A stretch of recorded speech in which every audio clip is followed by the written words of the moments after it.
ত্রিপুরা থেকে বিদ্যুৎ আনার মধ্য দিয়ে প্রতিশ্রুতি পূরণ হলো বললেন প্রধানমন্ত্রী। ভিডিও কনফারেন্সের মাধ্যমে আন্তঃদেশীয় গ্রিড সংযোগ উদ্বোধন করলেন দুই দেশের প্রধানমন্ত্রী।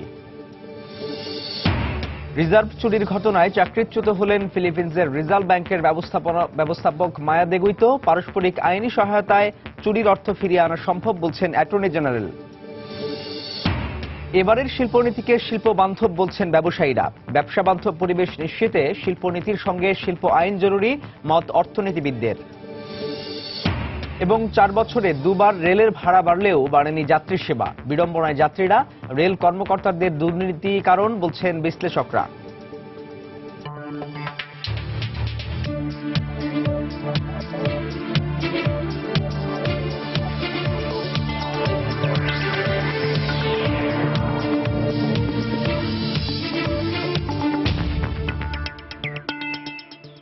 দেখছিলেন শিরোনাম। আমন্ত্রণ জানাচ্ছি দেশ ও দেশের বাইরের অর্থ বাণিজ্যের নানা খবর নিয়ে আমাদের নিয়মিত আয়োজন এই সময়ের বাণিজ্যে। আপনাদের সঙ্গে আছি আমি সাজিদ রাজু। দর্শক, অর্থ বাণিজ্যের অন্যান্য খবরের সঙ্গে আজ আমরা কথা বলবো শিল্পনীতি নিয়ে। আর এই নিয়ে কথা বলতে আমাদের স্টুডিওতে আজ উপস্থিত হয়েছেন এফবিসিসিআই এর সাবেক পরিচালক এবং এসএমই অনার্স অ্যাসোসিয়েশন অব বাংলাদেশের সভাপতি আলী জামান। জনাব আলী জামান, আপনাকে আমাদের স্টুডিওতে স্বাগত জানাচ্ছি। আপনার সঙ্গে আমরা ফিরবো আলোচনায়। তার আগে আমাদের হাতে যে খবরগুলো রয়েছে সেগুলো আমরা দর্শকদের দেখিয়ে তারপরে ফিরছি। ভারতের ত্রিপুরা থেকে বিদ্যুৎ আনার মধ্য দিয়ে সরকারের রাজনৈতিক প্রতিশ্রুতি পূরণ হলো বলে জানিয়েছেন প্রধানমন্ত্রী শেখ হাসিনা। সকালে গণভবন থেকে ভিডিও কনফারেন্সের মাধ্যমে আন্তঃদেশীয় গ্রিড সংযোগ উদ্বোধনী অনুষ্ঠানে তিনি একথা বলেন। আন্তঃদেশীয় বিদ্যুৎ গ্রিড উদ্বোধনের ফলে ভারতের ত্রিপুরা থেকে বাংলাদেশে 100 মেগাওয়াট বিদ্যুৎ আমদানি করা হবে। অন্যদিকে ভারত থেকে এই কার্যক্রমের উদ্বোধন করেন ভারতীয় প্রধানমন্ত্রী নরেন্দ্র মোদী। তিনি বলেন, প্রতিবেশীর সঙ্গে সম্পর্ক কেমন হওয়া উচিত তার প্রমাণ বাংলাদেশ ভারতের বর্তমান সম্পর্ক। জল, স্থল, বিদ্যুৎ সবখানেই ভারত বাংলাদেশ একসঙ্গে কাজ করছে। এবার মহাকাশেও ভারত বাংলাদেশের সঙ্গে একসাথে এগিয়ে যেতে আগ্রহী। সবশেষে আজকের টি-20 ম্যাচের জন্য দু দলের জন্য শুভকামনা জানান নরেন্দ্র মোদী।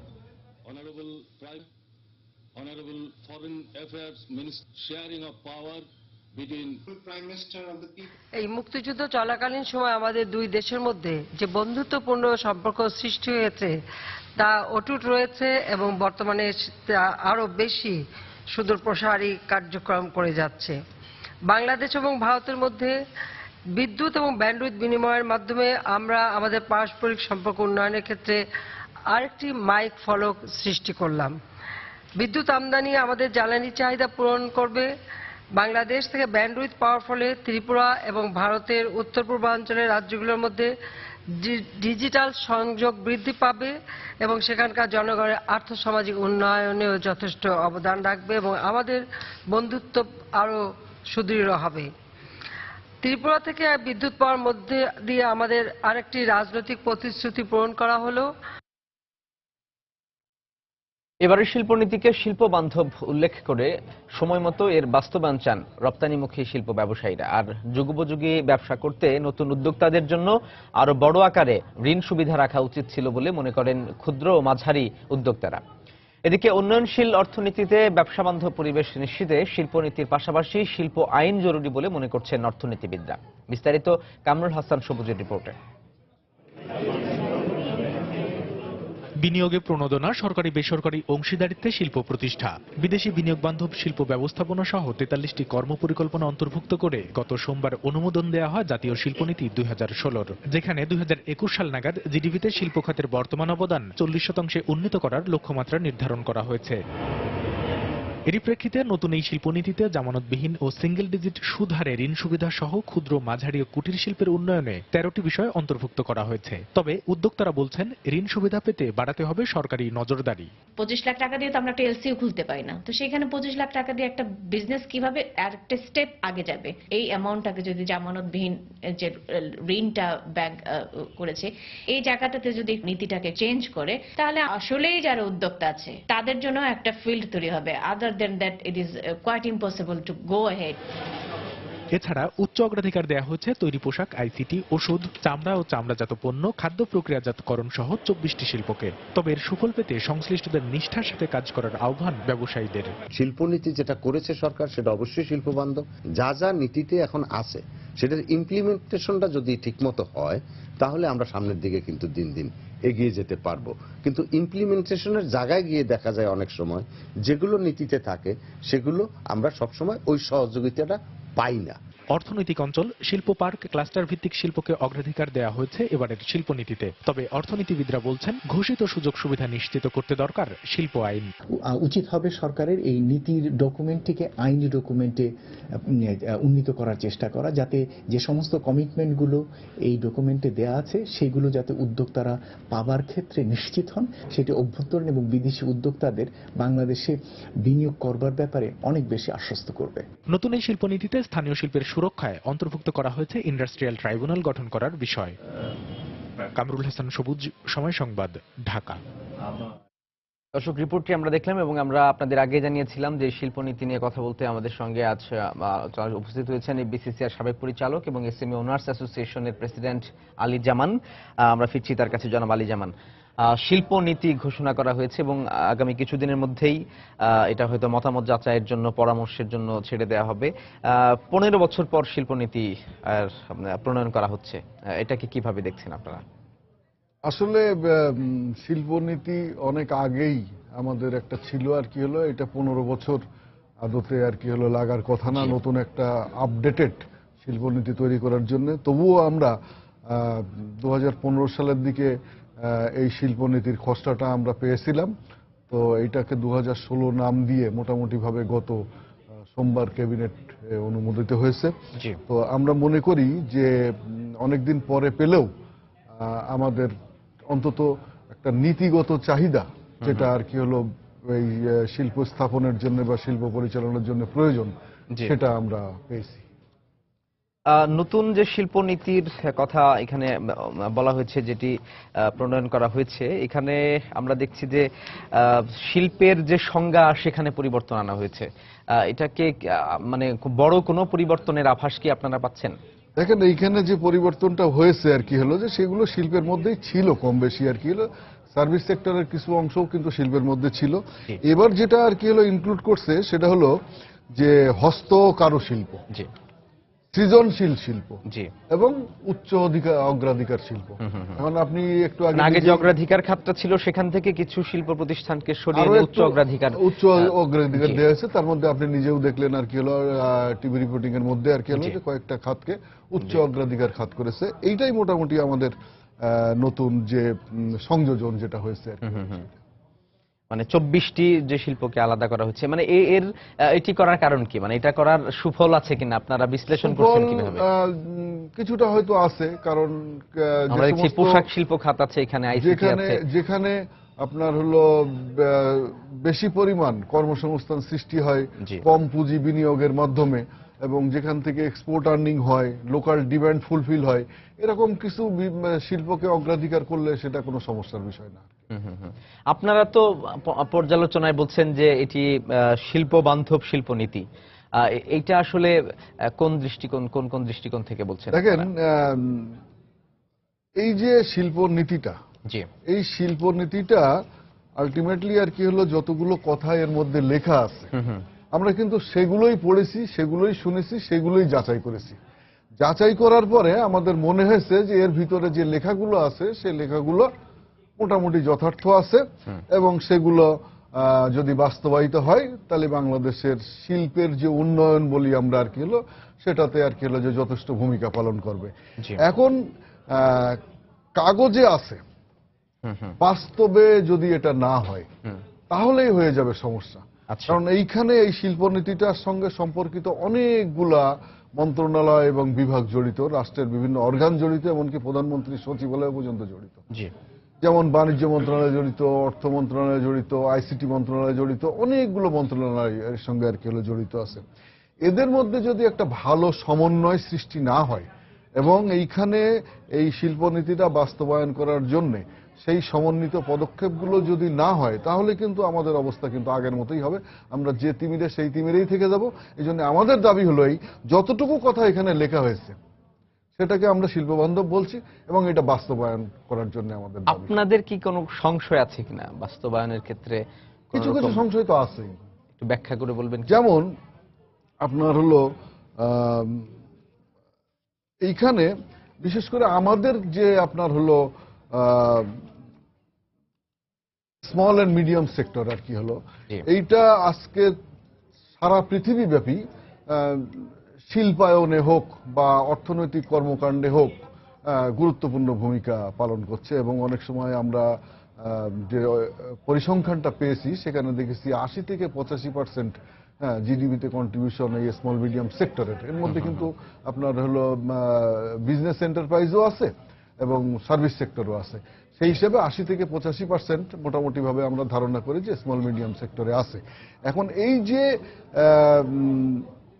আপনার স্মল মিডিয়াম সেক্টরের জন্য যে যে বিষয়গুলো এখানে বলা হয়েছে একই কথাগুলো সার্বিকভাবে শিল্পের জন্যও বলা হয়েছে।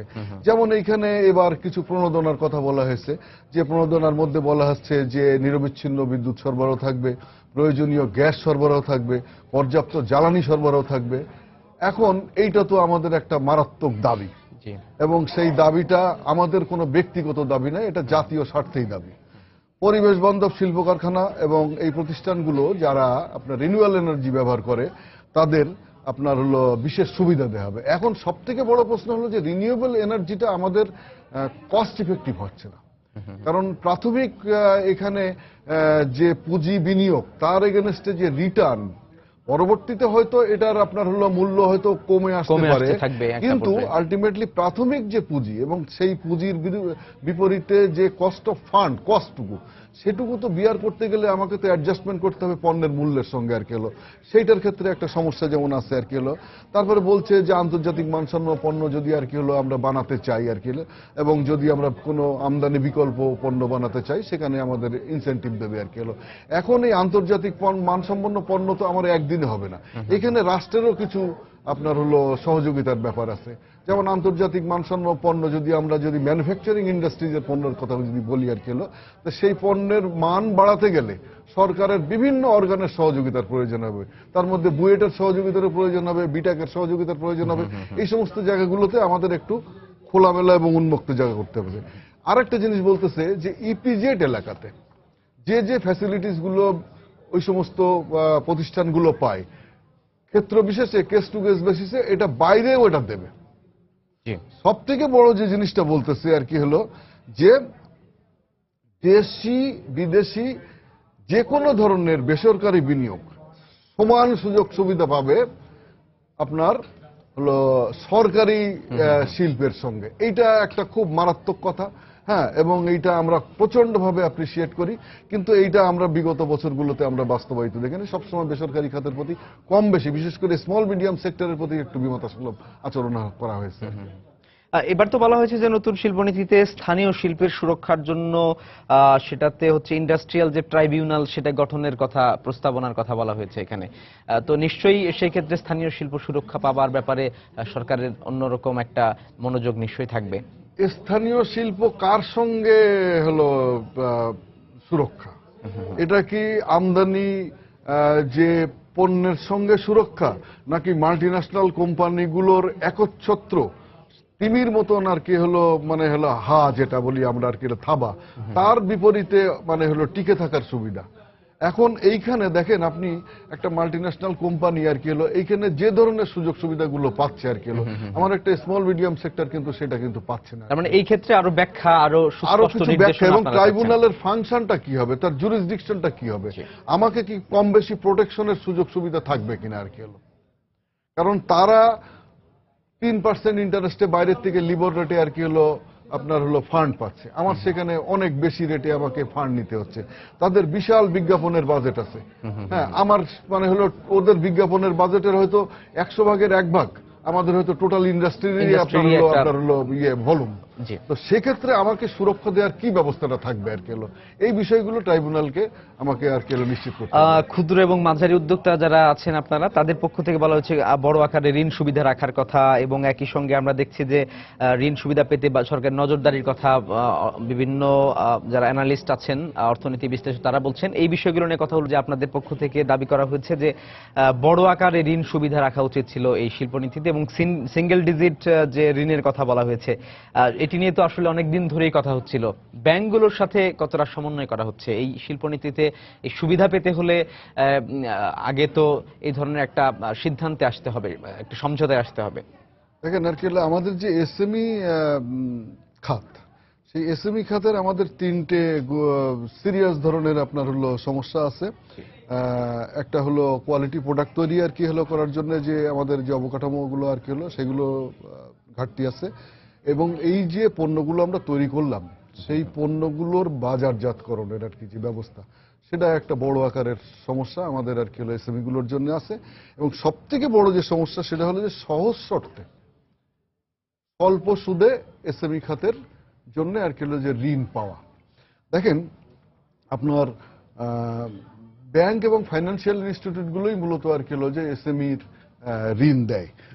এটা কিন্তু প্রতি বছর কিন্তু এর পরিমাণ ভলিউম কিন্তু বাড়তেছে।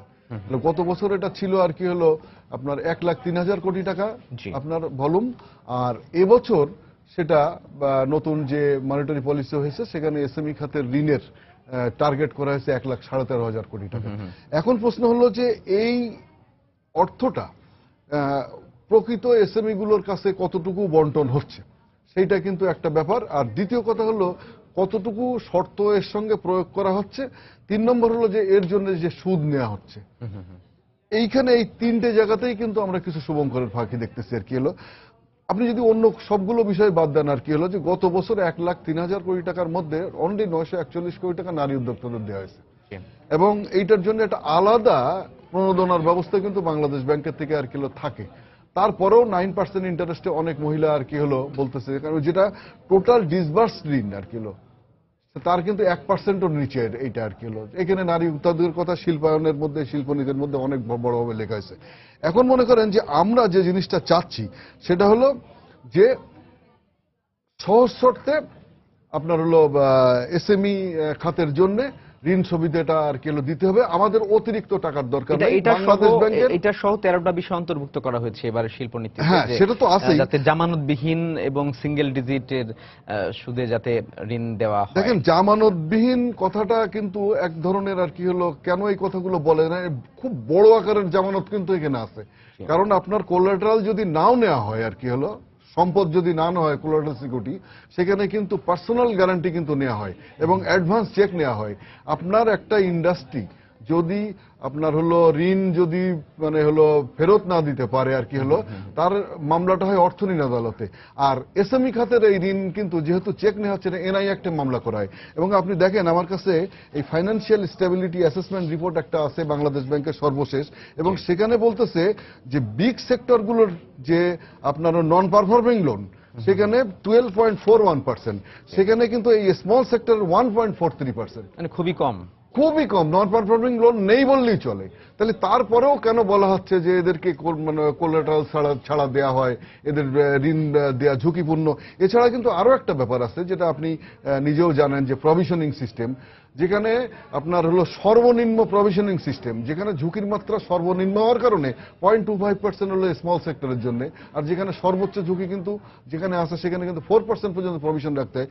তাহলে এসএমই খাতের এই ঋণ দেওয়ার ক্ষেত্রে কেন এরকম গড়িমসি হবে, কেন এটা সিঙ্গেল ডিজিটে আসবে না? এটা সরকারি নজরদারি বাড়ানোর কথা বলা হয়েছে। যারা অর্থনীতি বিশ্লেষক যারা আছেন তারা বলছেন যে সরকারি নজরদারি বাড়াতে হবে ঋণ সুবিধা পাওয়ার ক্ষেত্রে। এটা আসলে কতটা কার্যকর করা সম্ভব? আপনাদের পক্ষে কোনো বিশেষ সুবিধা কি সরকারি নজরদারি কিনা বলতে আমি তো সরকারের মন্ত্রণালয়ের নজরদারির ব্যাপার নাই, এটা যারা মনিটর করে বাংলাদেশ ব্যাংক, তাদের নজরদারি থাকলেই হবে। দেখেন 2012 সালে বিআরপিডি সার্কুলার 1 যেটা আর কি হলো জানুয়ারি মাসে হয়েছিল, সেখানে বলেছিল যে স্মল মিডিয়াম সেক্টরের জন্য কোনো আপনার স্প্রেড লিমিট থাকবে না, যেটা আপনার এখানে আমি আগেও এসে আলোচনা করেছিলাম আর কি হলো। আল্লাহর ইচ্ছায় সেটা কিন্তু এই 19 নভেম্বর তারিখে সেটা কিন্তু প্রত্যাহার হয়েছে। এখন বলতেছে যে 5% স্প্রেডের মধ্যে রাখতে হবে। আমরা মনে করি 5% স্প্রেডও কিন্তু এই ক্ষেত্রে কিন্তু আপনার যথার্থ না, স্প্রেডটা আরো একটু কমানো উচিত আর কি। তাহলে নজরদারিটা, এবং আরো একটা জিনিস বলছে যে এসএমএ ঋণ, আজকে দেখেন প্রাইভেট ব্যাংকগুলো কোনো সিসি ঋণ দেয় না, আসো এসএমএ ঋণ নিয়ে চলে যাবো আর কি। এসএমএ ঋণ নিলে সুবিধা হলে, সিসি ঋণের সুবিধাটা হলেই যে আপনি যখন আপনি একটা ঋণ নিচ্ছেন, আপনার প্রয়োজনের সময় নিচ্ছেন, প্রয়োজন ফুরিয়ে গেলে টাকাটা জমা দিলে আর সুদ কাউন্ট হচ্ছে না। কিন্তু এসএমএর সমস্ত ঋণটা কিন্তু অ্যামোর্টাইজ সিস্টেমে, কিস্তি সিস্টেমে দেয়, অর্থাৎ আপনি যদি 5 বছরের চুক্তি করেন 5 বছরের জন্যই আপনাকে সুদটা দিতে হবে আর কি। এটা কিন্তু একটা ভয়াবহ জিনিস, এবং এর ফলে আজকে কিন্তু অনেকে কিন্তু গলার ফাঁস হিসাবে এই ঋণটা কিন্তু হয়ে যাচ্ছে, এবং অনেকে কিন্তু একেবারে বিপর্যস্ত জায়গায় পৌঁছে গেছে। এই বিষয়গুলো বাংলাদেশ ব্যাংকের নজরদারির মধ্যে নিতে হবে, এবং সত্যিকার ভাবেই এসএমই গুলোর জন্যই যাতে ঋণটা বন্টন হয় ওই সার্কুলারের মধ্যেই কিন্তু শেষ করা এটা আছে। এইটা বাংলাদেশ ব্যাংক যথাযথভাবে মনিটরিং করবে। এগুলো তো সুপারিশ, এগুলো তো সরকারের যে কর্তৃপক্ষ তাদের পক্ষ থেকে মানে নজরদারির ব্যাপারে সুপারিশ করা হয়েছে, এবং বলা হয়েছে যে নতুন একটা বিষয় আনা হয়েছে, সেটা হচ্ছে যে শিল্প আইন জরুরি, যদি এই শিল্পনীতির ঘোষিত যে সুযোগ সুবিধা সেগুলো যদি বাস্তবায়ন করতে হয় তাহলে শিল্প আইন দরকার। কিন্তু নতুন শিল্পনীতিতে শিল্প আইনের কথা উল্লেখ নাই।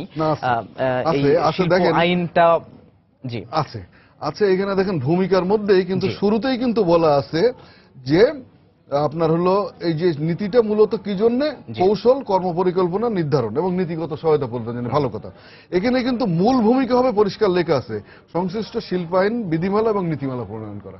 আমার কিন্তু এখানে আছে কথাটা নেই তা না, কিন্তু এইটা সত্যিকার ভাবে সমস্ত স্টেক হোল্ডারদেরকে নিয়ে, সেটা হলো মানে সেক্টর ওয়াইজ হতে পারে, আবার মন্ত্রণালয় ভিত্তিক হতে পারে, হয়ে একটা মানে সুনির্দিষ্ট আইন, এবং সে আইনের ভিত্তিতে রুলস যেটা বিধিমালা বলি এবং পলিসি নীতিমালা, এইটার একটা সমন্বিত জায়গায় করার কিন্তু মানে বিষয় কিন্তু এখানে কিন্তু উল্লেখ করা হয়েছে, ভূমিকাতে উল্লেখ আছে। We want the implementation. জি, এটা হলো কথা।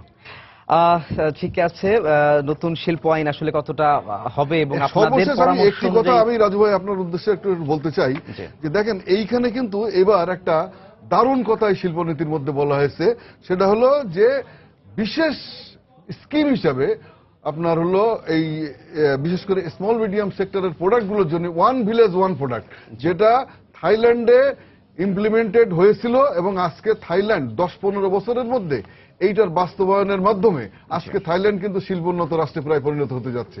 আমার কথা হলো যে ওইটা যেন সত্যিকার কথার মধ্যে না থেকে সত্যিকার ভাবে বাস্তবায়ন হয়, one village one product system scheme. আপনাকে ধন্যবাদ আমাদের সঙ্গে যোগ দেওয়ার জন্য। আমরাও চাই নতুন শিল্পনীতির পরিপূর্ণ বাস্তবায়ন হোক এবং বাংলাদেশ এগিয়ে যাক। আপনাকে অনেক ধন্যবাদ। অন্য কোনো দিন আবার অন্য কোনো বিষয় নিয়ে কথা হবে। সে পর্যন্ত ভালো থাকবেন।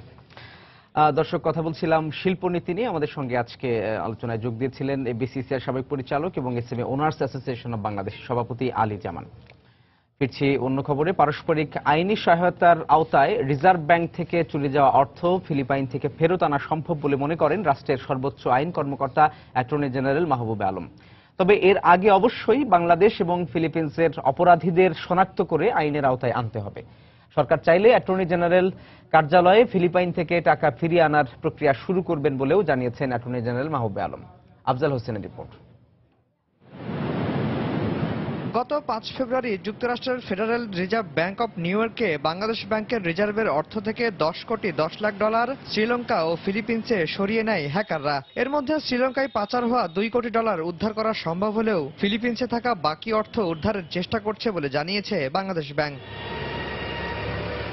এমন প্রেক্ষাপটে চুরি যাওয়া অর্থ কিভাবে ফেরত আনা যায় এ নিয়ে চলছে আইনি ব্যাখ্যা বিশ্লেষণ। অ্যাটর্নি জেনারেল বললেন, অর্থ ফেরত আনার 2টি আইনি প্রক্রিয়ার কথা, তবে এর আগে অবশ্যই অপরাধীদের শনাক্ত করতে হবে। সেই বিদেশি রাষ্ট্র যদি কিছু অর্থ বা সম্পূর্ণ অর্থ কোন রকম ট্রেস করতে পারে, তা যদি জব্দ করতে পারে, তখন পররাষ্ট্র মন্ত্রণালয়ের মাধ্যমে আমরা নানা রকম যোগাযোগ করে এটা যে আমাদের অর্থ এটা প্রমাণ করে টাকাটা আমরা ফেরত নিতে পারি। যদি আমাদের দেশের কোনো নাগরিক এই অর্থ পাচারের সাথে জড়িত থেকে থাকে, তাদের বিরুদ্ধে মামলা হয়েছে এই কথা জানিয়ে যেখানে টাকাটা এখন আছে কোনো ব্যাংকে বা কোনো প্রতিষ্ঠান যদি থেকে থাকে তাদের একটা রিকোয়েস্ট পাঠানো। আসার কথা হলো এরই মধ্যে 8 কোটি 10 লাখ ডলার চুরির দায়ে ফিলিপিন্সের ব্যবসায়ী কিম অং এবং চীনা নাগরিক ওয়েকাংজুর বিরুদ্ধে মামলা করেছে ফিলিপিন্স কর্তৃপক্ষ। দেশেও তদন্তের অগ্রগতি রয়েছে।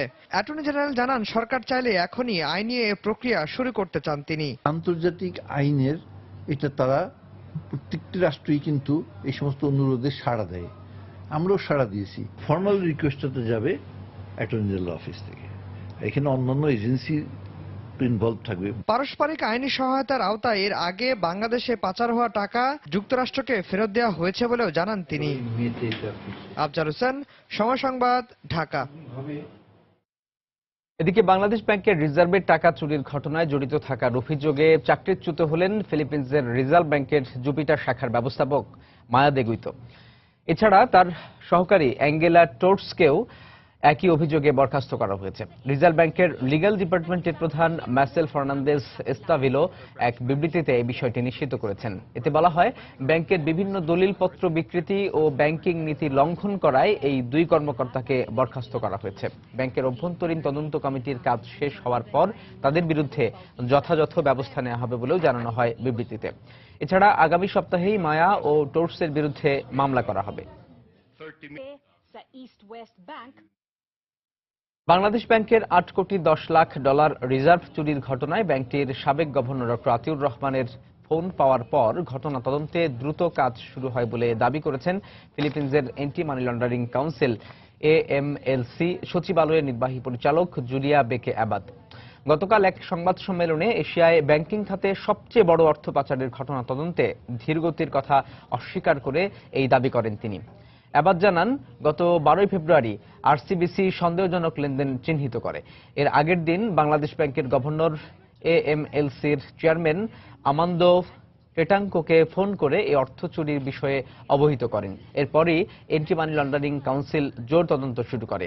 আর ফেব্রুয়ারির 12 ও 13 তারিখেই সন্দেহজনক অ্যাকাউন্টগুলোর সব তথ্য যাচাই বাছাই করে 15 তারিখে এগুলোকে ভুয়া বলে শনাক্ত করা হয় এবং 16 তারিখে অ্যাকাউন্টগুলোর মাধ্যমে অর্থ লেনদেন বন্ধ রাখার নির্দেশ দেওয়া হয়। দর্শক, নবনিযুক্ত গভর্নরকে শুভেচ্ছা জানাতে রাজধানীর মতিঝিলে কেন্দ্রীয় ব্যাংক কার্যালয়ে আসছেন বাণিজ্যিক ব্যাংকের প্রধান নির্বাহী কর্মকর্তারা। আর এই মুহূর্তে বাংলাদেশ ব্যাংকের সামনে আছেন আমাদের রিপোর্টার ইমতিয়াজ আহমেদ। বিস্তারিত জানতে চলে যাচ্ছি তার কাছে। ইমতিয়াজ, নতুন গভর্নর ডক্টর ফজলে কবির বাংলাদেশ ব্যাংকে গভর্নর হিসেবে যোগদানের পর আজ তার চতুর্থ কর্মদিবস। তিনি 10:30-এর দিকে বাংলাদেশ ব্যাংকে প্রবেশ করেছেন এবং অন্যান্য দিনের মতোই তিনি অফিস করছেন। তো এখন পর্যন্ত আমাদের কাছে নতুন তথ্য বলতে আপনি জানেন যে এর আগে বিভিন্ন ব্যাংকের যে ব্যবস্থাপনা পরিচালকরা রয়েছেন তারাও নতুন গভর্নরের সঙ্গে কথা বলেছেন, শুভেচ্ছা বিনিময় করছেন। আজকের বিভিন্ন ব্যাংকের চেয়ারম্যানদের বাংলাদেশ ব্যাংকের কার্যালয়ে আসার কথা রয়েছে। নতুন গভর্নরের সঙ্গে তিনি কথা বলবেন এমনটা কিন্তু আমরা জানতে পেরেছি এবং তারা শুভেচ্ছা বিনিময় করবেন এরকম কিন্তু তথ্য আমাদের কাছে আছে। এছাড়া আপনি জানেন যে গত বৃহস্পতিবার যে বাংলাদেশ ব্যাংকের দুজন deputy governor doctor Abul Kashim এবং নাজদিন আহমেদের প্রত্যাহারের পর কিন্তু দুটি পদ শূন্য রয়েছে। তো সেই শূন্য পদের জন্য নিয়োগের বিষয়টিও কিন্তু নতুন গভর্নর তিনি এই বিষয়টি নিয়োগের ব্যাপারটিও কিন্তু তার কাজের মধ্যে চলে আসছে। এবং আপনি জানেন যে নতুন দুই ডেপুটি গভর্নর নিয়োগের জন্য একটি সার্চ কমিটি গঠন করা হয়েছে। PKSF এর চেয়ারম্যান কাজী খলিকুজ্জামানকে প্রধান করে এই যে নতুন সার্চ কমিটি গঠন করা হয়েছে। এই সার্চ কমিটি আমাদের কাছে যে তথ্য রয়েছে, আগামীকাল বাংলাদেশ ব্যাংকের সঙ্গে একটি বৈঠক হবে। সেই বৈঠকের মাধ্যমে তারা কয়েকজনকে প্রস্তাব করবেন এবং বাংলাদেশ ব্যাংকের বিভিন্ন মতামত এবং তাদের নিজস্ব বিভিন্ন মতামতের মাধ্যমে কয়েকজনকে আসলে মনোনীত করবেন। যে মনোনয়নটা আসলে অর্থ মন্ত্রণালয়ে জমা দেওয়া হবে এবং অর্থ মন্ত্রণালয় থেকে নতুন দুজন ডেপুটি গভর্নর নিয়োগের প্রক্রিয়া চলবে। তো এখন থেকে আজকের আসলে সে ধরনের নতুন কোনো তথ্য নেই। আমরা সকাল থেকে যতটুকু জানি, একজন CID কর্মকর্তা এসেছেন এবং বাংলাদেশ ব্যাংকের বিভিন্ন কর্মকর্তাদের সঙ্গে তিনি বৈঠক করছেন। তো পরবর্তীতে আরো কোনো তথ্য পেলে সেটা আমরা জানিয়ে দিতে পারবো। রাজু, এই ছিল বাংলাদেশ ব্যাংক থেকে আমাদের কাছে সর্বশেষ তথ্য। বাংলাদেশ ব্যাংক থেকে জানাচ্ছিলেন সহকর্মী ইমতিয়াজ আহমেদ। নারায়ণগঞ্জের আলীগঞ্জে সরকারি কর্মকর্তাদের জন্য 672টি আবাসিক ফ্ল্যাট নির্মাণ প্রকল্প সহ প্রায় 1219 কোটি টাকা ব্যয়ে 6টি উন্নয়ন প্রকল্পের অনুমোদন দিয়েছে জাতীয় অর্থনৈতিক পরিষদের নির্বাহী কমিটি একনেক। গতকাল প্রধানমন্ত্রীর সভাপতিত্বে রাজধানীর শেরেবাংলা নগরের এনইসি সম্মেলন কক্ষে প্রকল্পগুলোর অনুমোদন দেওয়া হয়। এসব প্রকল্পের বাস্তবায়নে সরকারি তহবিল থেকে ব্যয় ধরা হয়েছে প্রায় 895 কোটি টাকা। এছাড়া সংস্থার নিজস্ব ব্যয় 84 কোটি এবং প্রকল্প সাহায্য ধরা হয়েছে প্রায় 240 কোটি টাকা। সভায় সরকারি কর্মকর্তা কর্মচারীদের আবাসন সমস্যার সমাধানে 398 কোটি টাকা ব্যয়ে নারায়ণগঞ্জের আলীগঞ্জে 8টি 15তলা ভবন নির্মাণ প্রকল্পের অনুমোদন দেওয়া হয়। প্রকল্পের আওতায় 672টি আবাসিক ফ্ল্যাট নির্মাণ করা হবে। এছাড়াও প্রায় 290 কোটি টাকা ব্যয়ে ভোলা জেলার সদর উপজেলার রাজাপুর ও পূর্ব ইলিশা ইউনিয়নের মেঘনা নদীর ভাঙন রক্ষা প্রকল্পেরও অনুমোদন দেয় একনেক। বৈঠক শেষে পরিকল্পনা মন্ত্রী সাংবাদিকদের জানান, রাজশাহীতে একটি নতুন বেসিক শিল্পাঞ্চল করতে যাচ্ছে সরকার। 128 কোটি 81 লাখ টাকা প্রাক্কলিত ব্যয় ধরে অনুমোদন দেয়া এই প্রকল্প এলাকায় খাদ্য প্রক্রিয়াজাতকরণ শিল্পকে প্রাধান্য দেওয়া হবে। দেশের রেলপথ যাত্রীদের জন্য যেন দুঃসহ বর্তমানের এক প্রতিচ্ছবি।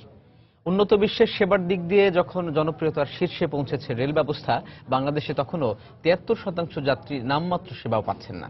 সিট সংকট, ভাঙাচোরা জানালা, ফ্যান লাইট না থাকা, টয়লেট সমস্যা সহ নানা অভিযোগ রেল যাত্রীদের। বিশ্লেষকদের মতে রেল কর্মকর্তাদের একাংশের লুটপাটের কারণে আজও নিশ্চিত হয়নি যাত্রী সেবার মান। রেল নিয়ে মাহমুদ রাকিবের 3 পর্বের ধারাবাহিকের আজ দেখুন প্রথম পর্ব। ছবি তুলেছেন বাবুল হোসেন। স্টেশনে থামতে যাত্রীদের ট্রেনে ওঠার এই নিরন্তর প্রচেষ্টা। কোনোমতে ঠেলে ঠুলে ট্রেনে এক পা রাখতে পারলেই যেন বিজয়। এরপর নির্দিষ্ট গন্তব্যস্থলে ট্রেনের বাইরে ঝুলে যেতেও প্রস্তুত এই যাত্রীরা। দেশের প্রায় সব রুটে রেলের চিত্র এখন এমনই। গত 4 বছরে 2 বার ভাড়া বাড়লেও বাড়েনি যাত্রী সেবার মান। শুনতে অবাক মনে হলেও দেশের বিভিন্ন প্রান্ত থেকে ছেড়ে আসা লোকাল ট্রেনে সর্বোচ্চ বগির সংখ্যা মাত্র 4টি। ফলে কাঙ্ক্ষিত সেবার মান না পেয়ে নিরুপায় হয়ে এসব যাত্রীরা রেলে চলাচল করছেন জীবনের ঝুঁকি নিয়েই। ভিতরে ঢুকার কোনো অবস্থাই নেই, এর জন্য প্রতিদিন জীবনের ঝুঁকি নিয়ে যাতায়াত করতে হয়। এত ভিড়ের মধ্যে কি যাতায়াত করা যায়? আর ট্রেনের মাত্র 2টা বগি দিয়েছে, এর আগে যদি 4-5টা যদি দিত তাহলে কি এত কষ্ট হইতো?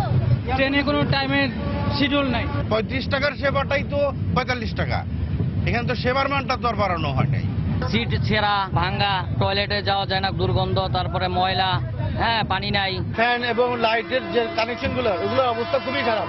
প্রতিটা তারের জোড়াগুলো খোলা। বাংলাদেশ যাত্রী কল্যাণ সমিতির মতে স্বাধীনতার পর দেশের সব সেক্টরে উন্নতি হলেও রেলের ক্ষেত্রে হয়েছে তার উল্টা। রেলের গতি কমেছে, বগি কমেছে, কিন্তু যাত্রী কমেনি। যাত্রী বরং বেড়েছে। যাত্রী সেবার মান উন্নয়নের ব্যাপারে কোনো গবেষণার চাল নেই। স্বাধীনতার পর থেকেই রেলপথের উপরে ইনভেস্টমেন্ট সবচেয়ে কম। এগুলো যদি পর্যায়ক্রমে স্বাধীনতার পর থেকে আস্তে আস্তে নেওয়া হতো তাহলে আমরা কিছু সুফল এখন পেতাম। দুর্ভোগের কথা স্বীকার করে তার সমাধানে এ মাসের শেষের দিকে ভারত ও ইন্দোনেশিয়া থেকে প্রায় 300 নতুন বগি আসছে বলে জানালেন বাংলাদেশ রেলওয়ে কর্তৃপক্ষ। যেহেতু অতীতে রেলকে অবজ্ঞা করা হয়েছে, সেই জন্য সেবার মান কাঙ্ক্ষিত পর্যায়ে বাড়ে নাই। ক্যারেজগুলো অত্যন্ত পুরাতন, রিপ্লেস করা দরকার, কিন্তু আমাদের হাতে ক্যারেজ নাই। ইন্দোনেশিয়া থেকে 150টা যাত্রীবাহী ক্যারেজ পেতে যাচ্ছি। ভারত থেকে আমরা 120টা যাত্রীবাহী ক্যারেজ সংগ্রহ করতে শুরু করেছি। বিশেষজ্ঞদের মতে ভাড়া না বাড়িয়ে বরং দুর্নীতি, লুটপাট ও অযোগ্য লোক নিয়োগ বন্ধ করা গেলেই যাত্রী সেবা নিশ্চিত হবে দেশের সবচেয়ে সাশ্রয়ী ও ঝুঁকিমুক্ত যোগাযোগ ব্যবস্থা রেলওয়েতে। মাহমুদ রাকিব, সময় সংবাদ, ঢাকা। মেহেরপুরের লোকসানের মুখে পড়েছেন পেঁয়াজ চাষিরা। চলতি মৌসুমে 2 বার শিলাবৃষ্টির কারণে ফসলের ক্ষতি হয়েছে বলে জানিয়েছেন কৃষকরা। এছাড়াও বাজারে পেঁয়াজের দাম কমে যাওয়ায় হতাশ হয়ে পড়েছেন তারা। কৃষি বিভাগের তথ্য অনুযায়ী এবারে মেহেরপুর জেলায় 2500 হেক্টর জমিতে পেঁয়াজের চাষ হয়েছে। এদিকে কৃষি বিভাগের পরামর্শে পরিকল্পিত উপায়ে পেঁয়াজ চাষ করলে লাভবান হওয়া সম্ভব বলে জানিয়েছেন জেলা কৃষি কর্মকর্তা। একই ফসল অনেক বেশি না করাই উচিত। হয়তো এক বছর দাম পেলে অন্য বছরে ওই ফসলটা আবাদ করার জন্য বেশি আগ্রহী হয়ে ওঠে। সব ধরনের ফসলই কিছু কিছু করতে হবে, তাহলে হয়তো একটা ক্ষতিগ্রস্ত হলে পরবর্তী অন্য ফসলে কিন্তু লাভজনক অবস্থায় তারা যেতে পারবেন এবং তারা আর্থিকভাবে লাভবান হতে পারতেন।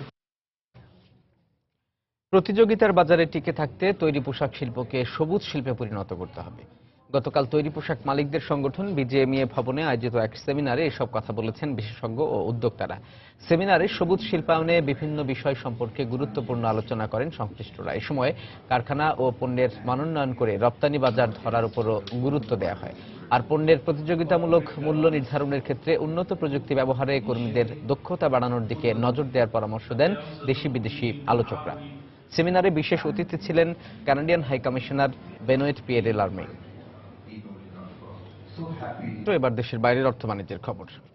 চীনের ঋণমান সক্ষমতা নিয়ে ঋণমান নির্ণয়কারী সংস্থা মুডিস কি বলছে তা নিয়ে চিন্তিত নয় চীন সরকার। সম্প্রতি বেইজিংয়ে চলমান দেশটির উন্নয়ন ফোরামে এমনটাই জানিয়েছেন চীনের অর্থমন্ত্রী লাও জিউই।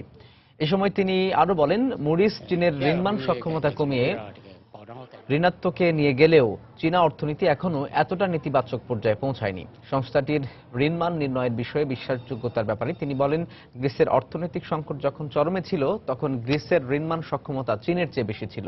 এ কারণে দেশের অর্থনীতি নিয়ে সরকার আস্থাশীল বলেও জানান তিনি। এদিকে উন্নয়ন ফোরামে কেন্দ্রীয় ব্যাংকের গভর্নর জানিয়েছেন, এখন যদি মুদ্রা বিনিময় হারের শিথিলতা আসে তাহলে অর্থনীতি পুরো দমে ঘুরে দাঁড়াতে শুরু করবে। মুদ্রা বিনিময় হার নিয়ন্ত্রণে, অতিরিক্ত উৎপাদন কমাতে, বেকারদের পুনঃকর্মসংস্থান সৃষ্টিতে এবং পুনর্গঠন কার্যক্রম পরিচালনার জন্য কেন্দ্রীয় অর্থনীতিতে আরো 10,000 কোটি ইউয়ান অর্থায়ন করবে চীন সরকার। অর্থনীতির ধীরগতির জন্য রাষ্ট্রায়ত্ত কয়লা ও স্টিল শিল্প থেকে আগামী 2 দশকে 60 লাখ কর্মী ছাঁটাইয়ের পরিকল্পনা করছে চীন সরকার। অব্যাহত লোকসান গোনায় কর্মী ছাঁটাই শুরু করেছে ব্যক্তি মালিকানাধীন ফার্মগুলো। এদিকে প্রয়োজনীয় দক্ষতা না থাকায় ছাঁটাই হয়ে স্বল্প বেতনের চাকরিতে যোগ দিতে হচ্ছে বেকারদের। হেগাং শহরের লংমে কয়লা খনিতে 30 বছর ধরে শ্রমিকের কাজ করছেন 54 বছর বয়সী সেন ঘুইজেং। কিন্তু গেল বছরই অর্থনীতির ধীরগতির কারণে হঠাৎ করে কর্মী ছাঁটাই কার্যক্রম হাতে নেয় রাষ্ট্রীয় প্রতিষ্ঠানটি। প্রায় 1 লাখ কর্মী ছাঁটাইয়ের পরিকল্পনা রয়েছে প্রতিষ্ঠানটির। এর মধ্যে 22,500 শ্রমিকের পুনঃকর্মসংস্থানের সুযোগ রয়েছে। চাকরি পেলেও বেতন আগের প্রতিষ্ঠানের চেয়ে কম, আর দক্ষতা কম হয় ভালো বেতনের চাকরিও খুঁজতে পারছেন না অনেকে। চীনের কয়লা খাতের অবস্থা ভালো না, এজন্য এই চাকরি ছেড়ে অন্য প্রতিষ্ঠানে যোগ দেয়া বুদ্ধিমানের কাজ। কিন্তু যে কয়লা খনিতে কাজ করে এসেছে সে তো আর সেলুনে কাজ করতে পারবে না। তাছাড়া সরকারি চাকরিজীবীদের অন্য কোথাও চাকরি করাটাও কঠিন। বিভিন্ন প্রদেশের সরকারি কর্মচারীদের প্রশিক্ষণের পর পুনঃকর্মসংস্থানের ব্যবস্থা করে দিতে আগামী 2 বছরে $1,500 কোটি ব্যয়ের ঘোষণা দিয়েছে চীন সরকার। এরপরও নতুন কর্মসংস্থান সৃষ্টির ব্যাপারে আশাবাদী নন বিশ্লেষকরা। চীনের উত্তর পূর্বাঞ্চলের অবস্থা এমনিতেই ভালো নেই। এখানে নতুন কর্মসংস্থান সৃষ্টি হয় না বললেই চলে। এখানকার বেকারদের জন্য নতুন কোনো প্রতিষ্ঠান স্থাপন করা হবে এটা ভাবাই বোকামি। তাছাড়া এত বয়স্ক লোকেদের তো আর চাকরি হবে না, তাদের জন্য খুব কঠিন হবে আরেকটা চাকরি পাওয়া। এক গবেষণায় দেখা গেছে, ছাঁটাই করা বেশিরভাগ কর্মচারী কম বেতনে অন্যান্য প্রতিষ্ঠানে কাজ পাওয়ার চেষ্টা চালাচ্ছে, কিন্তু প্রয়োজনীয় দক্ষতার অভাবে পেরে উঠছেন না অনেকেই। আগামী কয়েক বছর চীনের বেকার সংখ্যা আরো বাড়ার আশঙ্কা করা হচ্ছে। ঈশিতা ব্রহ্ম, সময় সংবাদ। আইফোন প্রেমীদের জন্য এবার ছোট আকারের আইফোন এবং আইপ্যাড বাজারে নিয়ে আসলো অ্যাপল। সিলিকন ভ্যালিতে এক অনুষ্ঠানের মধ্য দিয়ে আকর্ষণীয় এই পণ্যগুলো বাজারজাতকরণের ঘোষণা দেয় অ্যাপল। নতুন এই ফোনগুলো 4 ইঞ্চি থেকে শুরু করে 5.5 ইঞ্চি পর্যন্ত, আর প্যাডগুলো 9.7 থেকে শুরু করে 12.9 ইঞ্চি পর্যন্ত। নতুন এই পণ্যগুলোর হার্ডওয়্যারে অ্যাপল টিভি এবং অ্যাপল ওয়াচের কনফিগারেশন যোগ করে এগুলোকে আরও আকর্ষণীয় করেছে অ্যাপল কর্তৃপক্ষ। নতুন এই ফোনগুলোর নাম দেওয়া হয়েছে আইফোন SE। এটার স্ক্রিন আইফোন 5 সিরিজের ফোনগুলোর সমান। এমনকি আইফোন 6 প্লাস ও আইফোন 6s প্লাসের স্ক্রিনও ছোট করে তৈরি করা হয়েছে। আইফোন SEর দাম ধরা হয়েছে $399। এটাই এখন পর্যন্ত আইফোনের সবচেয়ে সুলভ মূল্যের সেট। আর আইপ্যাডগুলোর দাম ধরা হয়েছে $599। 31শে মার্চ থেকে বাজারে ছাড়া হবে সেট এবং প্যাডগুলো।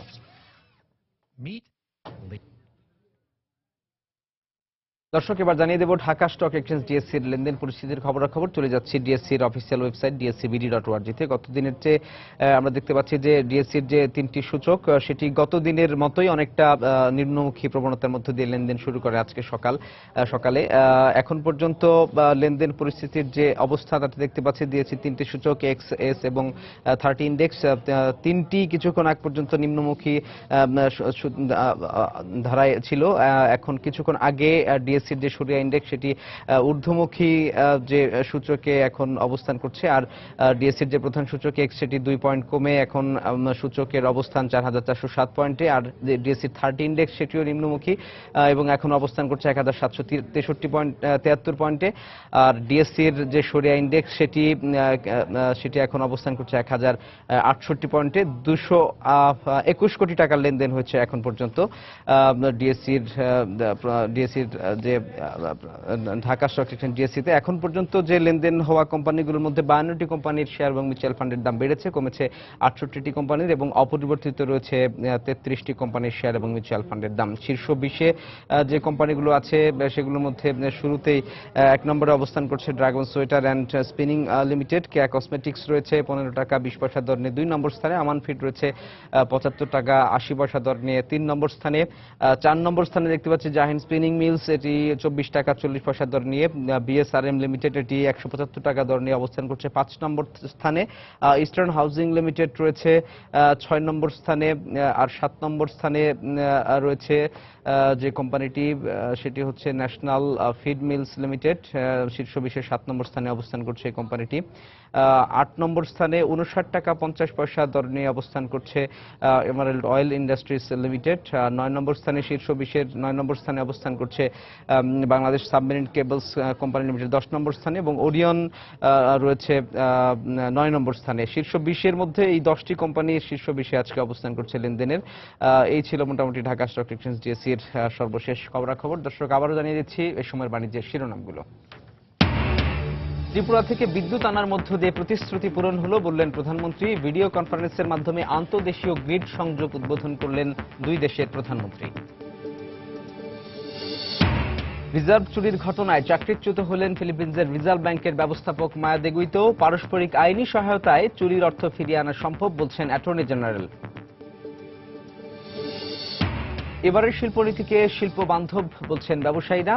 ব্যবসা বান্ধব পরিবেশ নিশ্চিতে শিল্পনীতির সঙ্গে শিল্প আইন জরুরি, মত অর্থনীতিবিদদের।